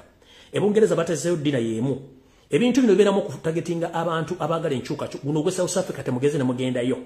Mayiga yagulimu ne dina eri Ebungereza era mayiga yagirimu. Kati ono kyabazinga kino gundi kiyakoze. Yes nze nganze nkiwagira kubanga bakabaka bafu batandise bateeka mu mbeera ebalowooze sante babafudde bya bulambuzi okubanga musooka mu statement minister Balanza yali ezajjeko Buganda Ntege waya before nga temunna muvuma. As a result of the peace, stability and other factors, the economy of Uganda has significantly grown, more than trebling since 1980. Uganda has one of the fastest growing economies in the East African regions. The political leadership in Uganda is now much more accommodative. What the minister Babalana Gayogera? Nti Uganda is politically stable, is economically stable, nti era mu Uganda temuli buzibu bonna buli mu Uganda. Oyo minister yayogera maaso ga ayise bantu kyabazinga wa busoga. Na yenga emyezi ebiri mabega NRM yasitula ba agent 10 ne batola mu conference nge bataddeyo nga ba spy agents. Canada accommodating abana Uganda almost 50% bonna ba political asylum seekers. America kyekimu, Bungereza kyekimu, Europe kyekimu. Kati ono minister asitudde ayogera. Kino kye kyaleese Buganda antege kyuma kya Yesu okulya kitinga nga minister ayogera ebitakwatagana. Wulira. As a result of the peace, stability, and other factors, the economy of Uganda has significantly grown, more than trebling since 1986. Uganda has one of the fastest growing economies in the East African regions. The political leadership in Uganda is now much more accommodative. The political leadership in Uganda is much more accommodative. Ekyo kyajja Buganda chuma cha Yesu mu mbera nagamba nno muleke kulimba. Chuma cha Yesu tuyalumbyeko ise bantu kyabazinga wabusoga nno. Yalumbye minister yennyini eyayogedde ebigambo bino nga mugamulekera okulumba abantu. I need to clarify this. Eno message yageregere Baganda afumu n'abasoga. Chuma cha Yesu Buganda ntegeta nalumbako kabaka wa busoga ise bantu kyabazinga no. Yalumbye minisitono Babalanda nga ali mu kulimba abantu nga akozesa ekifaananyi kya ise bantu kyabazinga wa busoga.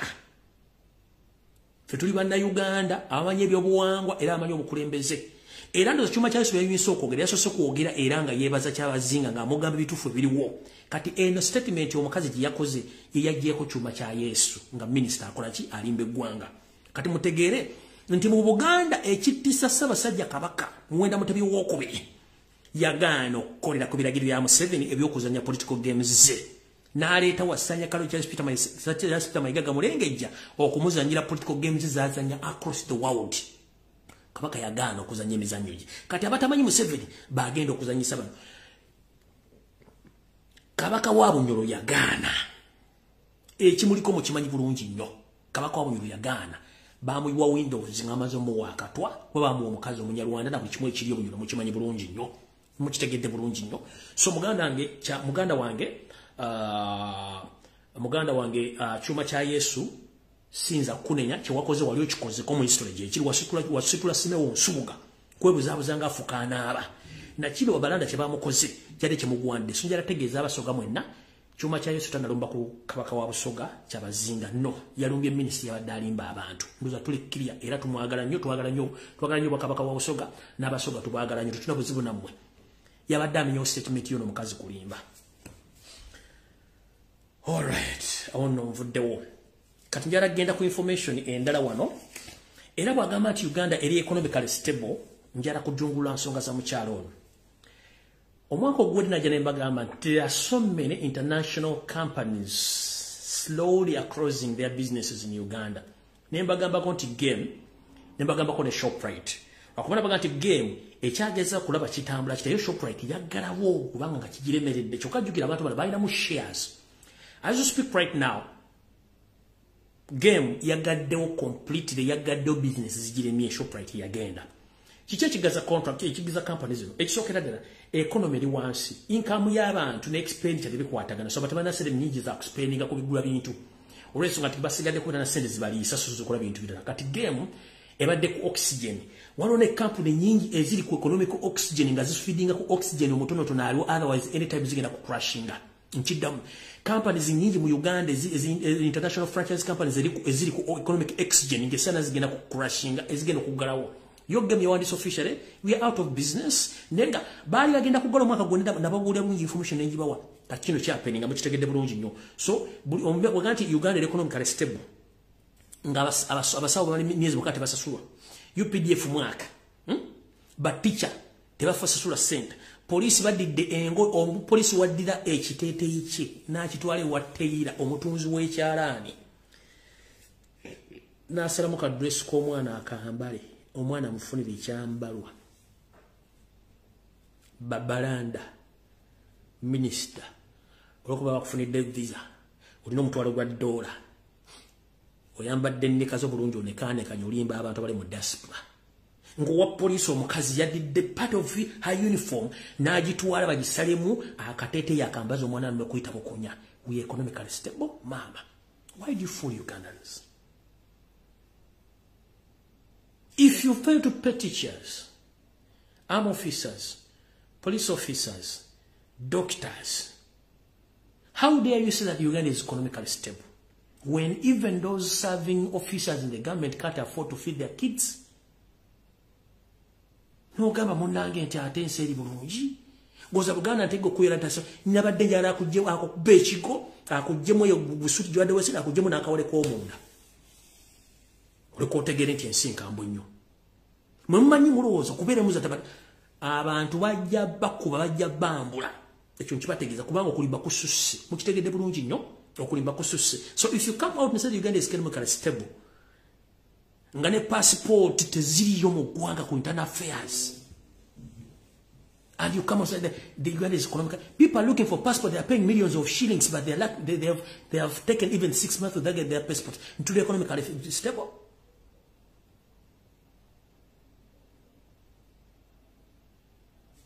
How mvuddewo kati ntandise bwenti mwenna mubadde mumanye twabagamba nti Uganda esobola okwemirizawo ng'eggwanga erina natural resources ezisobola okuyimirizawo eggwanga the extent buli munnauganda asobola genda kukuba kyeyo nga tukozesa resources zaffe.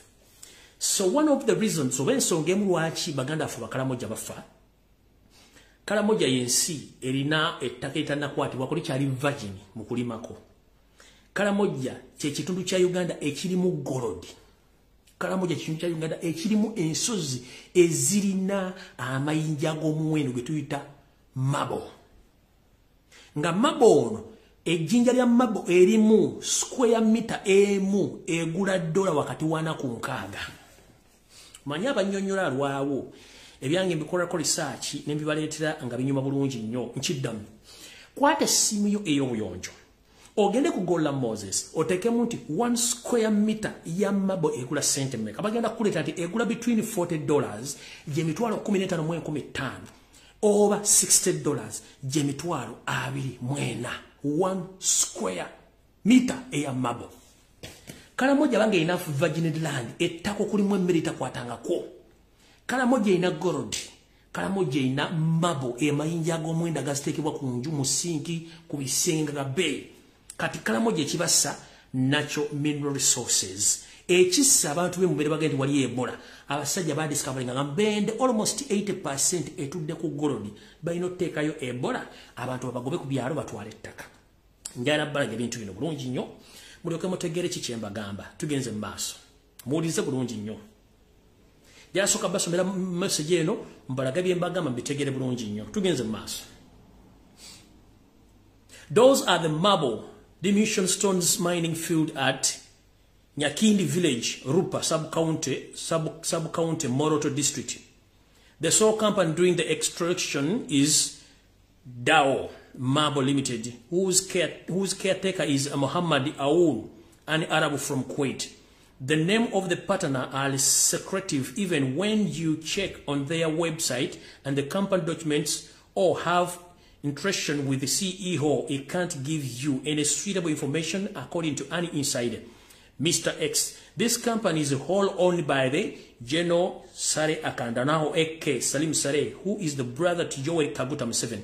Katigano gemayinja getubaga gebasobola okubamu gebasobola okujjamu gebasugana gemayinja getubategeeza ago gemayinja information gembawa gegamayinja gamba gakubamu obuwunga ne bagakozesa mu kola tiles okola toilet seats nokola ebira. Kati mabo yennyini gwengendo balaga wano musoke mutegere bulungi nnyo mutegere nti Uganda zaabo mujja kutegeera. Kati you know one zizino kati gali amayinja gebakubaga tasobode kuva mu mabo baga jamu obuwunga buli ne bukola toilet seats mugawulire mugale bulungi nnyo.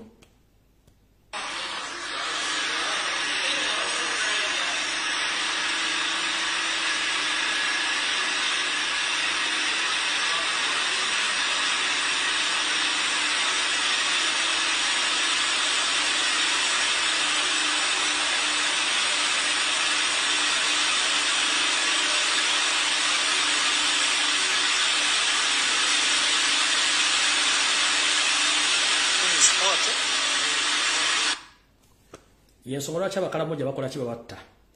Kati this is what is notone sisi zeziva mayinja gano ge bafuula obuwunga agabatega vudde mu mabo gega mayinja ge bafuba obuwunga gava mu toilet seats naye nge ezo zino natural resources parliament eyina okubanga ezimanyi bulungi nnyo baani abazisima ani owa contract zivaamu sente meka era sente zino ziragala oddawa. Parliament ya Uganda terina accountability na information ekwatagana ku byobugagga ebiri e Karamoja tebirinaako nchiddamu. Parliament ya Uganda terina wadde information ekwata ku mabo mining, terinaako wadde ku gold mining, terinaako wadde ku kintu kyonna ekife Karamoja n'ente z'abantu zebabba tekirinaako.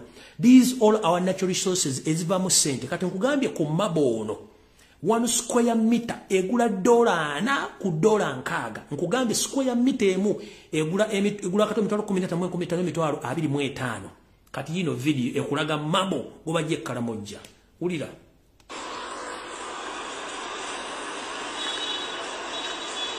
oyalinze kumu exporting amutwala China.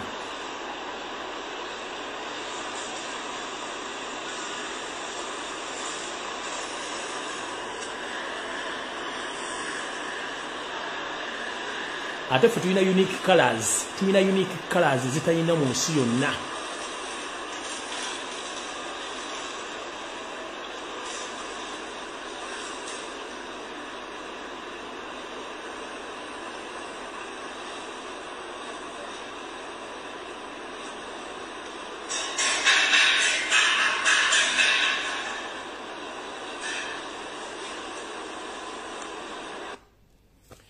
Tuina unique colors ezamabo ezitayinwa mu nsi yonna. Tuina unique colors ezamabo nga tezina mu nsi yonna tezirinwayo. Ng'esente bwezimala okumayininga mabo ate ziteekako layers za vanish owaffe teetaga vanish buli kimu kwekiri colors zonna mu design zonna zoyagala tumulira. Square meter emu egula $4 ku 6 on world market. Kati bakasima tanis bakasima square meter mizime kuchanga batani ko kusima maboze Karamoja. Parliament temanyi chiki Karamoja. Those are natural resources. Bobanga bakujja ko musolo mu Uganda buli kintu kyolya kyokanga tulina natural resources nga buli square meter emu egule mitwalo 14 ku mitwalo 25. Uganda ngagga. Uganda zabu na ye kao mentality n'abantu abasiriwazibwa abatasobola kutegera nti resources katonda zetu mu Uganda zitumala okubanga tetwetaga kwewula kintu kyonna. A square meter is worth $40 or $60. Change into Ugandan currency kumanyiza gakasimwa all along bade basima oliokoka nti Uganda ina sente buli kimuje ekiri na yaba Nyarwanda kabinja kaba tusabayika Windows batufukidde kizibu. Avudde osagala kulwawo kati ngenze ku information endala. In the same field eno message njagala egende libana Uganda mwena security alert na damu bali ku online. Tukimanyi nti economy ya Uganda ekola bubi era abantu bangi betaaga loan. Museveni n'abanyarwanda bakamye kabatuusi balina abantu bangi bali ku online abefront bawola sente nenga bali mukubba bana Uganda. Obinja buno buyina sites zanjawo ku Facebook ku TikTok era tebawola sente. Bosa emitwalo 10 bajja jikuwa on condition wayendaga muntu naye bosa emitwalo 10 bakuwako emitwalo 8. Kati emitwalo 8 gino ate oluvannyuma lw'ozizza ne bakubala nti olina okusasula emitwalo nga 12 naye nga bakuwadde 8 wasaba 10. Thereafter ne batandika ate okutiisatiisa okusasula sente zino. Obubinja buno buli ku social media nga bukulemberwamu batuusa Abanyarwanda n'abala kati batadde obula ku media kwe buli obulala ku ground butambula buwola sente nga bukozesa ndaga muntu. Kati obubinja buno bwe buno bwano mamanga. Njera bubalaga bulungi nnyo musooke mutegere bulungi nnyo. Njera bubalaga kamukamu. Kati akabinja akasooka njera bubalaga bulungi. Waliwo akabi bakayita Numida business loans kakam mwegendeze bana basajja ba government bonna Banyarwanda bakola business zino. Eyo company esooka ele ku Facebook babba bantu babbule mu kubba bantu naye bawola sente naye sente zo basaba bazikuwa ninga bazikuwadde covid nengo ndo sura full payment ako kawedde njala bba wakalla so mwegendereze nnyo obinja buno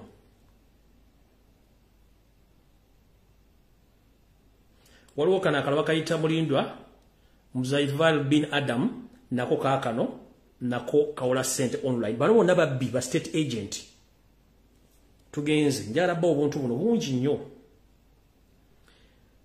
waliwo kano yugi stroke man gu cash nako kaako awono kabinja ka state nako kali kuno nako kawola sente nabo babbi njala bbo bonna mu butegere bulungi nnyo quick send nako kakabera ku Facebook nako kantu ka state nako kwe bali nabo bawola sente nabo babbi bubbi era batisa bando okuba trackinga mu ngeri yonna njala bagge bigero bino bitegere bulungi kuba tegejja bibagamba doza butegedde bulungi nnyo buli kamu bubiri busatu bona buli obinenga mungi nnyo buno jagadde bawa ko bujasti kasamambiro mutegere mwenna abantu abali ku Facebook kiki ekigenda maaso mu gwanga ku nsonga z'obubbi obugenda maaso mwewale nnyo bamanerenda abatambula do tuddo mu Buganda nga basaba endaga muntu obba wa sente those are state agent ogenda kulemerwa roni batwale ebintu byo mwewale nnyo ba online manerenders bona basinga obungi batuusi bagenda kumalako emirembe ng'osasudde interest ataliyo nga lero ne bakuwaddeko ya kitundu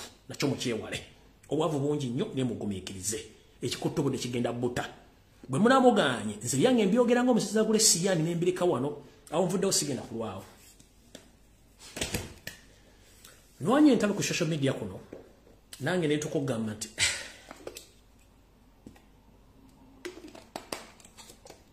kiki kigenda maaso abasajja n'abakazi ne banvuma neze siyinga neze nenda lugundi state agent ne munvuma ne mbaleka thereafter ne kivaayo ne musirika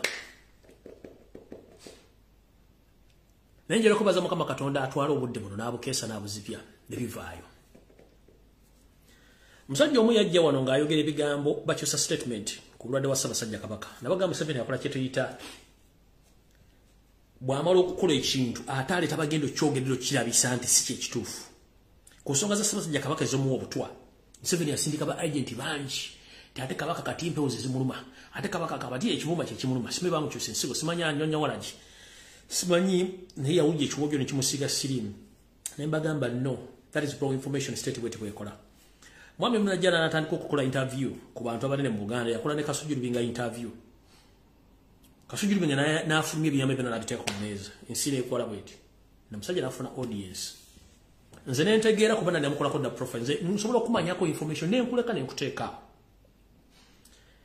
ne najja ne bagamba nti ene video gye nsimayo mukolako oluusi bwe nakola video ne bagamba omuntu omu agenda kuvaayo abi mutegeere yaani finally mukulu wavudde mu komera gye bamukubira emiggo yazina bagamba omusajja state agent na confirminga kye mbagamba kati sikyala kwogera bigambo bingi nnyo information yange njogera n'engiteeka bagamba mwegendereze nnyo mu media okujjako interview e Kampala abasinga obungi ba state agent n'omuntu adispising information yempa ebiseera ebisinga bona ba state agent muza mwakifunye bulungi nnyo saagala kiboogerera mukitegedde bulungi nnyo omukulu addamu omugoberera atyo own nenga state agent amuganda wange kubanza bagamba ade tukwatagana bya bufuzi ali kusaidia NRM bamuyisiza byo bina baganda omusajja state agent lya badan trackinga ali siyo ya tracking za bantu bangi in fact kati kampeni abantu bya ka trackinga ya trackinga kibalama muzeyi kibalama kennyini ono yatuwa kibina cha national platform na bakutaka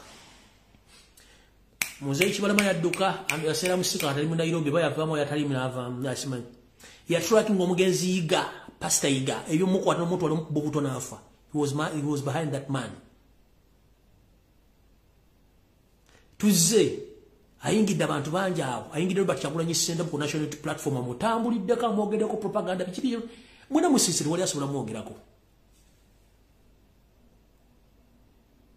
netujja ntubakuba olavaako ayingidde Kasujjulubinga amukozeseza buli kyayagala amazamu trappings amutadde mu state nayingira jakana nadduli namukolako buli interview ekika kyawaggulu kumba musetinga namukwata yavudde nabyogera nze nabaga sala mu obudde kuba yajja nangamba bisime bikipi nayogera bigabine baga muleke manye nkola state bwekola za mukitegedde bulungi nnyo kati noyo yavuddeyo state emutegedde mukozi wa state sina kyembagaza kira mutegeere Museveni kyasinga okumanya amanya nnyo kye bayita media soko capturing media lokofune kyo yagala wano wembalabira ne mbagamba omwami omita kankaka temulwawo omanya sikyagagala googera omita kankaka is a state funded media personnel akolera iso ne semwaye yaja n'ataka nga ne muleka ngalese mbozi za kabaka simanyi mulwadde simanyi mpewoze simbaga nno nze mmanyi kuba na information nimbaga mujja mulaba nimbaga mumuwe time ajja kuvaayo ejjeeyo mukirabe bulungi nnyo nze mbaga ebintu byange nembireka nentambula nengenda nimala nebivaayo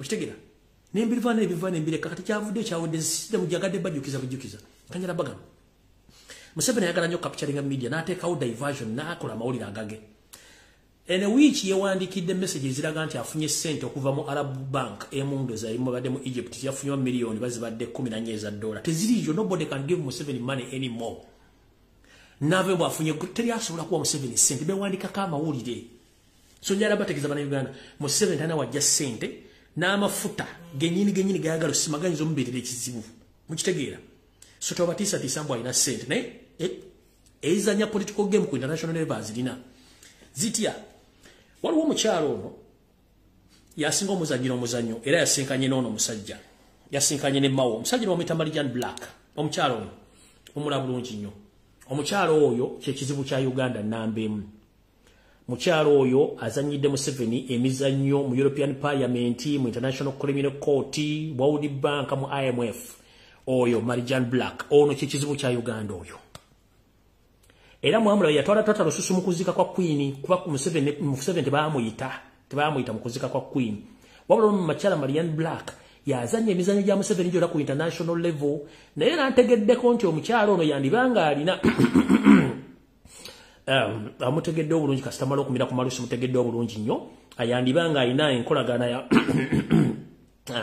nemuzeyi tabasirwa era kyobula mukyalo ono alina obutuuze bwa Uganda era alina passport ya Uganda omwa mukyalo ono yazanye emizannyo gino era omukyalo ono ssente zaafuna okuva wa Museveni mpitirivu nnyo okuba nti azanye emizannyo n'okublockinga court cases zonna ku international level eza yositi bahabula utabasira mutano wakale kyera temuzezedde nsanga bisibe so iyo omukyalo gwe bayita Marijan Black afuukidde ekizibu since 1986 omukyalo ono afuuse ekizibu so mukitegedde bulungi nnyo nti omwami ono gwenyogerako yositi bahabula utabasira mutano wakale kyezi yandibanga amansu gantuze bwe bityo kanziremu malo basomera information mugitegere bulungi nnyo all right message egenda bwet ekwata ku mukyalo oyo esoma wet ekifaananyi kyembalaze kya mukyalo babeta Marijan Black who is white but holds a Ugandan citizenship yet she has never lived in Uganda. She's married to a Western African black man called Black and not a Ugandan, yet she, the Ugandan ambassador to 3 Western Europe countries, as well as Ugandan ambassador to International Criminal Court. This woman is the reason as to why Yoseri Tibahaburo Tabaisiriwa AK-7 continue abusing Ugandan human rights bluntly because she defends Museveni vigorously. This woman is also said to be Museveni's mistress for many years. Walimba gambide. Anoja mutegedde bulungi nnyo. Manyi tukozesa mu slangs mu notegera kyenjogera bulungi nnyo. Tasambira mu kumalusa obotegedde bulungi nnyo. Sara kwogera biga bingi nnyo mubitegera kati byetwogera mukitegedde bulungi nnyo. This woman also supposed to be Museveni's mistress for years. She, as Yoseliti Bahabro Tabasura, the son of Karekes, also she is very secretive with the no social media account. Ngera mafia babera. Omukyalo no kigamba nti tayina wadde omukutu wadde omulema ogwa social media kwafuna information wadde omulaba. Sources says she claims to be a lawyer but she isn't. He has so much influence in the International Criminal Court that is why Museveni will never appear in the International Criminal Court for his crime against Ugandans and against the international communities, mostly the East and Central Africa.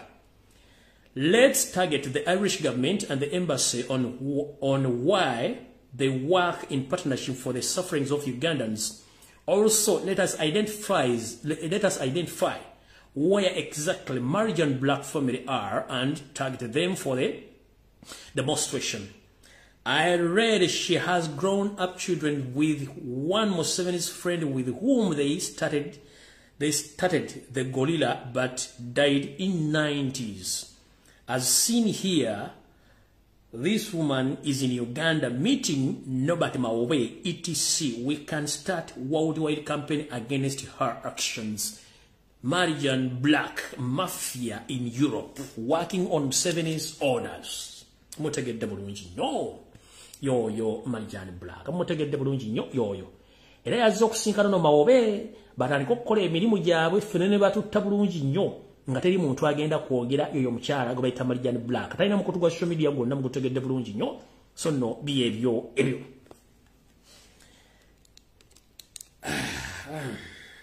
Ya kyendese kweli. Mara kuyitayitamu wano ndabe ekyesirese ekyo sibagambye. Sameko sawa ziweze. Sawa ziweze. Alright, kama otunako wano. Okay. Echa diversion zino bwemuwulira olaba mukyusizza temubanya temubamujje majenga mazofuka jeno balina kiba planninga kuba tasobola tulirawo olw'ensonga ntono yalina omukolera emirimu gye egy'okutta n'okutuga abantu ekyo mukitegedde ekyokola mu kibagambye ndowooza kyekyo kujjako nga mulina kyemuŋŋamba ekirala temulina kyemumanja information njiba nga bwalina gibawa mukitegedde bulungi nnyo mwebale kugoberera mukutu guno ogukyali omupya bweddu tegunnamalako wadde wiiki okuba gufuna entumuliitu y'abantu bwe batyo mwebale nnyo mwebale ddala okubanga mwemuli njala tutumira nnyo bannayuganda mwena bali social media baliwana entalo ddala bali ku Twitter big up bali ku Twitter mwena mwebale bannayuganda bali bali mu Canada abali mu Canada abakyalina omutima gw'eggwanga big up mwena bali mu USA abaplanninga demonstrations ez'enjawulo across USA big up mwena bali mu UN nga mukyalina omutima ogwagala eggwanga bakola demonstrations nabaga 14 omwezi guno gwennyini wali okwekalakasa sinziggu nga tulwanyisa enkola y'Museveni by'okuwamba abantu. We need our brothers and sisters to be brought back to courts of law babate. So mwenna mbaagala nnyo abali mu Europe abali mu Africa abali mu Asia mwenna mbaagala nnyo nsembeyo abana mwenna bali ku social media platform kuno abali ku wenyiwe ekitabo that is Facebook abali ku Twitter mwe bali nnyo mubalire ddala abali ku TikTok tokotoko mwenna bali ku tokotoko balamusiza bakyala b'ebufuzi mwe bali kola sijja kuva waggulu nga situmidde ku bannayuganda mwenna ababeerawo ababeeredde buli ango yonna bwe bali nnyo mubalire ddala buli omu ankubirako n'ambuuzaako ku makya olweggulo mu ttuntu mwenna abanfaako mu ngeri yonna mwe bali nnyo mubalire ddala mukama baddiza olayo mujje kubanga n'okukeberako obukeerezi munombuuzaako nti waayo gy'oli kirungi nnyo drone zange zonna mbatumiddeko mwena ba team teacher Lumbuye mbagala nnyo team chemical ali mbagala nnyo Die Hards mbagala nnyo Lumbuye Broadcasting Service TV groups mbagala nnyo mwenna abanjagala n'abatanjagala namwe mbatumiddeko nnyo so kisigale nti buli omu ayagala munne twagala kubeera mu Uganda empya buli kimu nga tukikola mu kitegedde bulungi nnyo mukama akubira takomera mpeera nga munsabira nga nange mbasabira abanoonya namwe mbatumiddeko nnyo mbala bujjo mutambule eyo munoonya buli soda munoonya Lumbuye nze wendi sikyabatya ekyo nakibagamba mutambule mwasigaza option eki yakumpa kutoa mugenda buyisa mu drone ngempita ku muntu mugenda bukola kimwe mu mayine nga mbagala nnyo namwe mubeere nga muzunga muloza Uganda mwagitandikawo temuna kimugenda kukola mugenda kufanga enkukunyi kubanga buli mu myaka gyammwe gisembayo muli mbuddemu mu gisembayo so mwali mukoze yitira alikola akola dda gano muli majanda muna kimusobola kukola njero ko baza mwenda bakyatamuza platform ez'enjawulo mugana nange pato omuntu wansi nkula musizaako balekola anisima nkula musizaako gift yo balekola madam na mva mwenda munvera amanya mazimu nnyo nkula musizaako mwanyina za amanya wala obulaga squat gwesiga kwata nkwagala nnyo katongole Julius nkwagala nnyo Espiria mwasimu nkwagala nnyo bali ku ground mwena Sky Soja nkutumiddeko mwena bakola platform ez'enjawulo mbagala nnyo bali kola mu kusikola mu struggle tukyali bangi nnyo n'abalala mukomeewo tutandike struggle buto so mwena mwe bali kola mwe bali kubeera mu ggwanga mwe bali kutambuza buli kintu kino mwe bali ku expose nga temujjanga okwo struggle twabagamba etandika butandisi ene yeebikka va mu buli lisaayo nakyo kigenda mu maaso tugenda tambuza ensonga zino mpaka lwezinagwa kale olw'olunaku lwa kusatu probably kansoke mpumulemu one about breaking news nja kusobola zibawa nenga mukama wa 10 mpeera mwegendereze mwebereremu muve ku diversion ezibabulidde kyekabadde kiriwo nakimu kitegeere nenga kimulina okumanya nti Uganda wetuuse etokota ne Museveni kimugoba takimanyi mukitegedde bulungi nnyo so mwenna mbagala nnyo mwe bali kola mwe bali kwebereramu mwe bali kutambuza struggle mwenna bakola post abasasanya information abakomenti nga sina kinyiza bagamba nabalabira videos zino ku mukutu gwa YouTube namwe mbagala nnyo YouTube ogenda nteka manya Lumbuye Fred ojja kuzifuna ku Facebook oyinza okutawanya utagifuna nayo gisharingira omuntu mwe bali kusubscribe nga bali kubeerako mwe bali kwagala information ate mwe bali kwebereramu so mukaba ba 13 ampera I sign out